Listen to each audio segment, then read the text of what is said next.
पर हार्दिक अभिनंदन एवं स्वागत करता हूँ। योग शारीरिक एवं मानसिक संयोग का समावेश है। योग भारत की सांस्कृतिक धरोहर है, जिसे हमारे आदरणीय प्रधानमंत्री श्री नरेंद्र मोदी जी के वन अर्थ वन हेल्थ, एक विश्व एक स्वास्थ्य के रूप में संपूर्ण विश्व ने अपनाया है और माना है। आज के योग सत्र की शुरुआत करने के लिए आइए योग सत्र वंदना से प्रारंभ करें। हाथ जोड़ के प्रार्थना करें। ओम संगच्छध्वं संवध्वं संवो मनांसि जानताम देवा भागं यथा पूर्वे सज्जानाना उपासते। हम सभी प्रेम से मिलकर चलें, मिलकर बोलें और सभी ज्ञानी बने। अपने पूर्वजों की भांति हम अपनी कर्तव्यों का पालन करें। आइए सबसे पहले खड़े होकर किया जाएगा।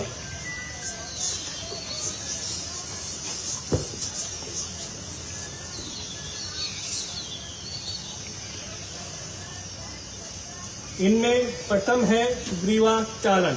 पैरों में 2 से 3 इंच का अंतर रखते हुए खड़े हो जाएं। हाथों को, यह अभ्यास समस्थिति है, इसे ताड़ासन भी कहते हैं। श्वास को बाहर निकालते हुए सिर को धीरे धीरे आगे की ओर झुकाएं और ठुड्डी को वक्ष पर स्पर्श कराने की कोशिश करें। श्वास लेते हुए सिर को जितना पीछे ले जा सकते हैं पीछे ले जाएं। सिर को धीरे धीरे दाईं ओर झुकाएं। कान को कंधे के जितना नजदीक लाना संभव हो लाएं। इस बात का ध्यान रखें कि कंधे ऊपर की ओर नहीं उठे होने। सिर को सामान्य स्थिति में लाएं। इसी प्रकार श्वास को बाहर छोड़ते हुए सिर को बाईं तरफ झुकाएं। श्वास को अंदर ग्रहण करते हुए सिर को सामान्य स्थिति में लाएं। अब सिर को सीधा रखें। श्वास को बाहर छोड़ते हुए सिर को आराम से दाईं ओर घुमाएं, जिससे ठुड्डी और कंधे एक सीध में हो जाएं। श्वास को अंदर लेते हुए सिर को सामान्य स्थिति में लाएं। बाईं ओर घुमाएं। श्वास को अंदर लेते हुए सिर को सामान्य स्थिति में लाएं। अब श्वास को छोड़ते हुए सिर को आगे की ओर झुकाएं और ठुड्डी को सीने से स्पर्श में घुमाएं तथा वापस लाते समय श्वास को बाहर छोड़ें। इस प्रकार गिरवा एक बार पूरी तरह से घुमाएं। अगला आसन है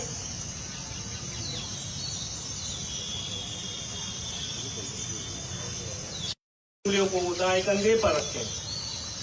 दोनों कोहनियों को पूरी तरह चक्राकार घुमाएं। श्वास को अंदर लेते हुए दोनों कोहनियों को स्थल के सामने स्पर्श कराने की कोशिश करें। पीछे की ओर कोहनियों को खींचकर घुमाएं और वापस लाते हुए भुजाएं शरीर को स्पर्श करें। पीछे से आगे की ओर इसी प्रक्रिया को यानी चलाएं। अगला, इससे कि दाएं हथेली दाएं कंधे को छुए, श्वास को आ जाए। श्वास को बाहर छोड़ते समय शरीर को दाईं ओर घुमाएं, जिससे कि बाएं हथेली बाएं कंधे पे श्वास को अंदर लेते हुए पूर्ण स्थिति में आए।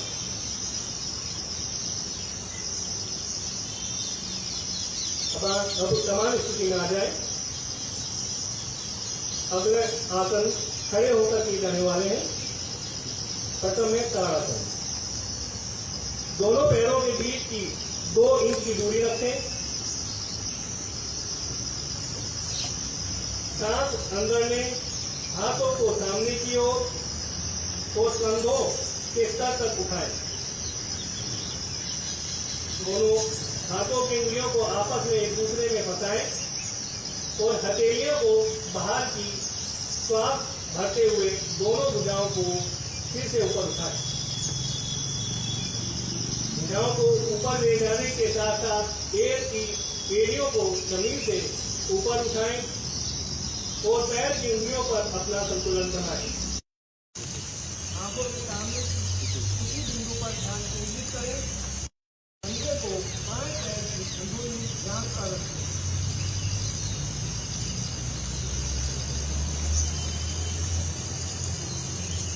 मूलाधार पेट की नींद होनी चाहिए। श्वास को शरीर के अंदर लेते हुए दोनों मुद्रा में जोड़ें। इस स्थिति में 10 सेकंड तक रहें। इस दौरान श्वास सामान्य रूप से लेते रहें।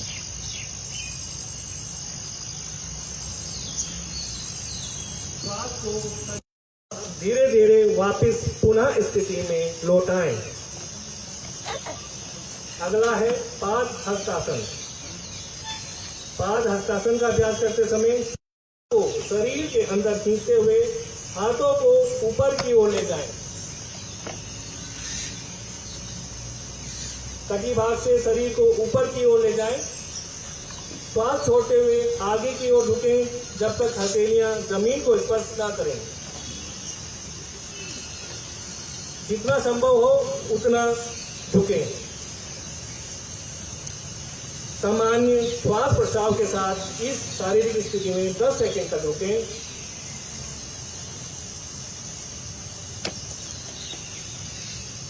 अब श्वास को शरीर के बाहर छोड़ते हुए धीरे धीरे विपरीत क्रम से प्रारंभिक अवस्था में वापस आ जाएं।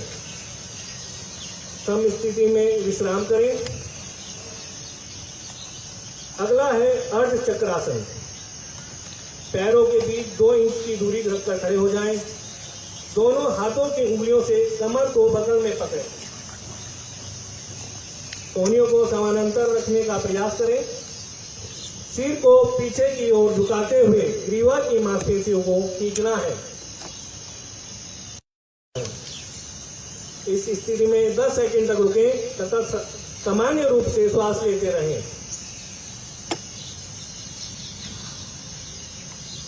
श्वास को अंदर खींचते हुए धीरे धीरे प्रारंभिक अवस्था में लौट आए।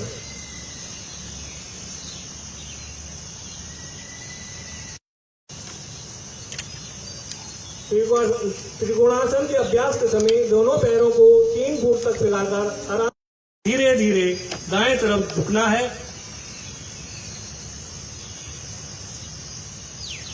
झुकने के बाद दाएं हाथ की उंगलियों को पीछे की ओर रखना है।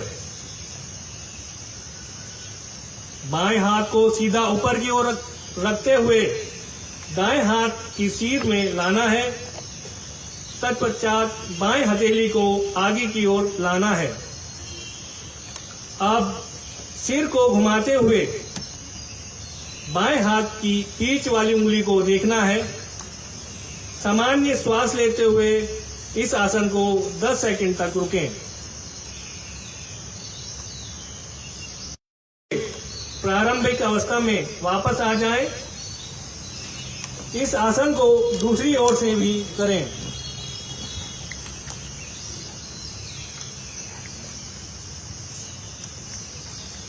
ये आसन मेरुदंड को लचीला बनाता है, पिंडली, जांघों और कटी भाग की मांसपेशियों को मजबूत बनाता है तथा फेफड़ों की। कृपया अपने स्थान पर बैठ जाएं। हाथों को नितंब के पास रखें। हथेलियां जमीन पर होनी चाहिए। यह स्थिति दंडासन कहलाती है। अब दोनों पैरों के तलवों को पास ले जाएं। श्वास को बाहर छोड़ते हुए पैरों की उंगलियों को हाथों से पकड़कर ढक लें। श्वास को भरते हुए एड़ियों को मूलाधार छेद के जितना नजदीक हो सके ले जाएं। इस अवस्था में 10 सेकंड तक रुकें।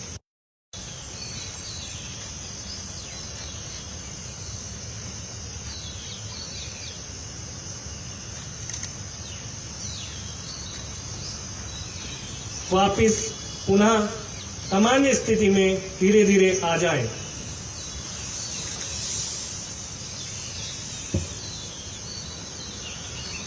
अगला आसन वज्रासन है। दोनों पैरों को फैलाकर बैठ जाइए। हाथ आपके शरीर के बगल में हो और आपकी उंगलियां हथेलियां जमीन पर हो। उंगलियां सामने की दिशा की ओर इशारा करती हैं। दाहिनी पैर को घुटने से मोड़ लें। पंजों को नितंब के नीचे दबाकर बैठ जाएं। इसी तरह बाएं पैर को भी घुटने से मोड़ते हुए ऐसे बैठें कि पंजे बाएं नितंब के नीचे हों। पैर का अंगूठा मिला रहेगा, एड़ी फैली रहेगी। नितंब एड़ियों के ऊपर होने चाहिए। बाएं हाथ को क्रमशः बाएं और दाएं हाथ को दाहिने घुटने पर रखें। मेरुदंड को सीधा रखें और सामने की ओर देखते रहें। आंखें बंद रखें। वज्रासन की स्थिति में विश्राम करें। यह आसन पाचन शक्ति बढ़ाने में सहायक होता है एवं जांघ व पिंडलियों की मांसपेशियां मजबूत बनाता है। अब धीरे धीरे सामान्य स्थिति में वापस आ जाएं।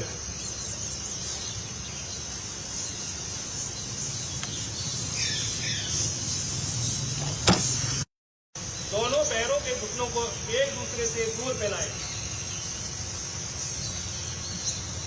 इस प्रकार दोनों हथेलियों को घुटनों के बीच जमीन पर रखें।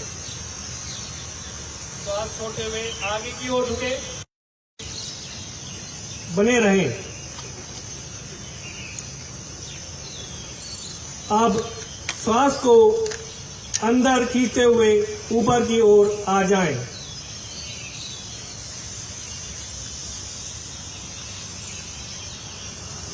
अब दंडासन स्थिति में आ जाएं।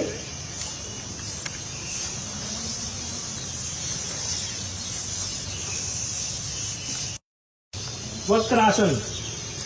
सर्वप्रथम दाएं पैर को मोड़ते हुए उसके पंजे को बाएं घुटने के बगल में रखें। बाएं हाथ को दाएं घुटने के पास लाएं और दाएं पैर के अंगूठे को पकड़ लें अथवा हथेली को दाएं पैर के पास रखें। दाएं हाथ को पीछे ले जाएं और हथेली को स्थिर रखें। श्वास को लेते हुए अपने शरीर को वापस लाएं और श्वास छोड़ते हुए शिथिल हो जाएं। अब इस अभ्यास को दूसरी तरफ से भी दोहराएं।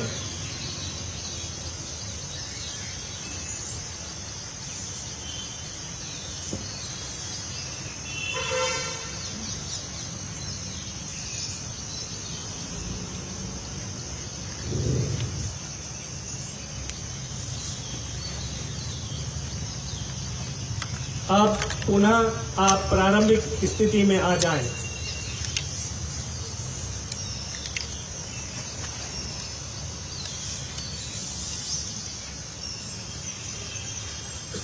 अगले आसन उदर के बल लेटकर किए जाने वाले आसन है।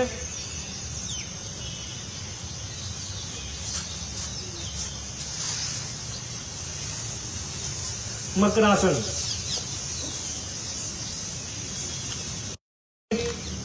आंखें धीरे धीरे बंद करें।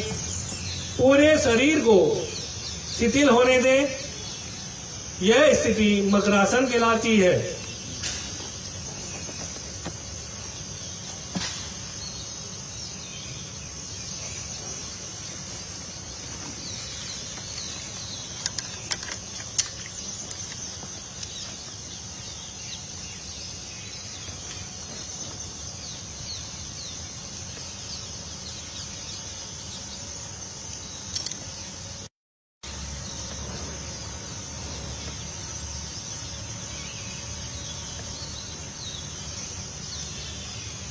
अगला है भुजंग आसन।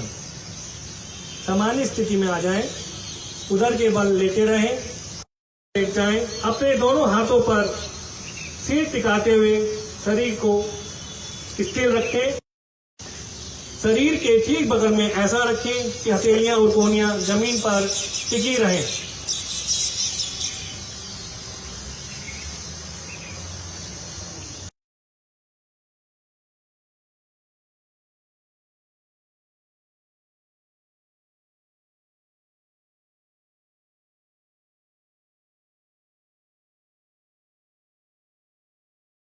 ओम सर्वे भवन्तु सुखिनः,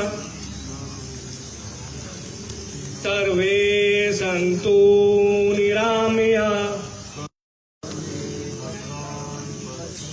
मा कश्चित् दुःखभाग् भवेत्। ओम शांति शांति शांति।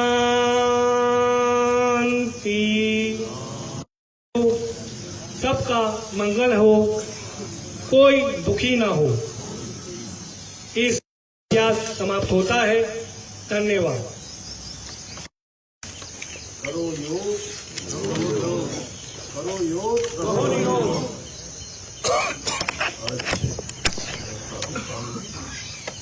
योगाभ्यास की शपथ और आप सभी का मुख्यमंत्री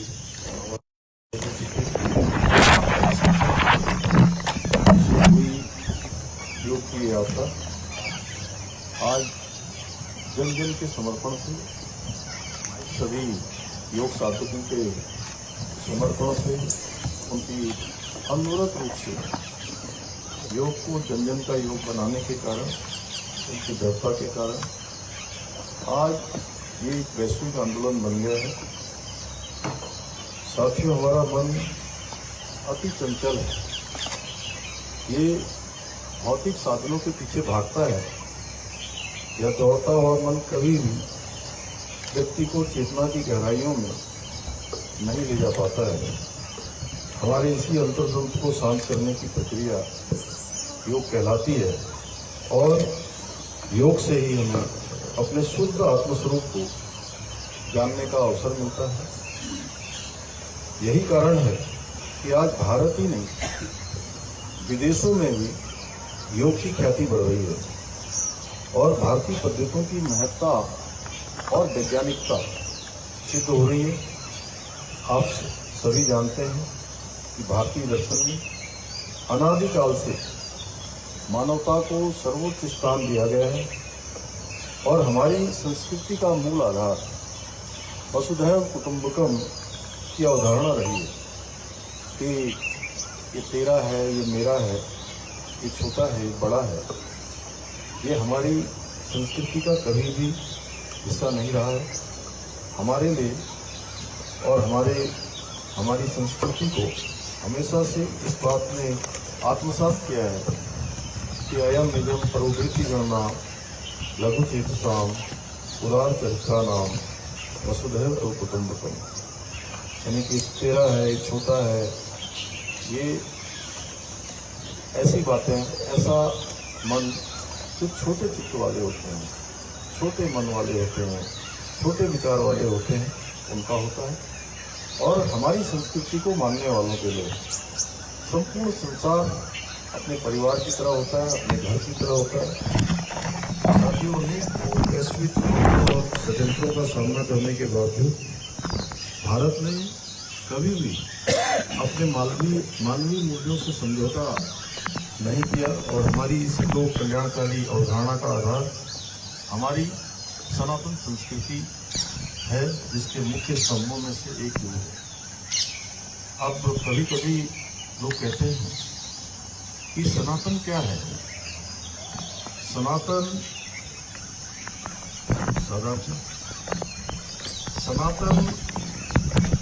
न तो नया है न पुराना है। सनातन न नूतन है न पुराना है। सनातन सदा था, सनातन सदा है और सनातन सदा रहने वाला है। यही सनातन है जो हमेशा था, हमेशा है और हमेशा रहेगा। इस कारण योग आज दुनिया की करोड़ों लोगों की दिनचर्या का अहम हिस्सा बन गया है और विश्व को भारतीय संस्कृति के साथ जोड़ने का काम कर रहा है। आज दुनिया का कोई देश ऐसा नहीं है, हो सकता है कुछ एक देश ऐसे हों जो न दिखाते हों कि हम योग नहीं करते हैं, लेकिन वह लोग भी जो बाहर से भी कहते होंगे वो भी अपने घर में योग अभ्यास को करते हैं, क्योंकि यह स्वस्थ जीवन का आधार है। हम निरंतर इस दिशा में काम कर रहे हैं कि देवभूमि उत्तराखंड सनातन संस्कृति की वैश्विक राजधानी बने और ये भूमि योग की भूमि है, आयुष की भूमि है और हमारी ऋषि मुनियों की भूमि है। आज के इस कार्यक्रम के माध्यम से मैं आप सभी से ये आह्वान करना चाहता हूँ कि उत्तराखंड को देश का सर्वश्रेष्ठ राज्य बनाने के हमारे विकल्प रहित संकल्प को पूरा करने के लिए आप सभी अपना अपना योगदान सुनिश्चित करें। मुझे पूरा विश्वास है कि हमारे सामूहिक प्रयास जल्दी ही सफलता में परिवर्तित होंगे। किसी कवि ने ठीक ही कहा है कि सूरज से पहले डरना होगा, डरता से आगे बढ़ना होगा, कंटक राह मिलेगी राही, उस पर फूलों सा खिलना होगा, चट्टानों सी है बाधाएं सामने, बन पर्वत इनसे लड़ना होगा, बदलनी है अगर स्थितियां तुझे तो खुद को भी बदलना होगा। अंत में एक बार पुनः आप सभी को योग दिवस की अग्रिम शुभकामनाएं देते हुए ईश्वर से प्रार्थना करता हूँ कि आप सभी सर्वदा निरोगी और स्वस्थ रहें और अपने जीवन में योगाभ्यास को, जैसे हम बहुत सारे अपने दैनिक काम करते हैं, जैसे भोजन हम रोज ग्रहण करते हैं, स्नान करते हैं, उसी प्रकार से योग को भी आपके साथ करेंगे तो निश्चित रूप से हम स्वस्थ रहेंगे और दीर्घकाल तक हम राष्ट्र की भी सेवा करेंगे, प्रदेश की भी सेवा करेंगे और अपने दायित्वों का ठीक प्रकार से निर्वहन कर पाएंगे। आप सभी का एक बार पुनः बहुत धन्यवाद करता हूँ।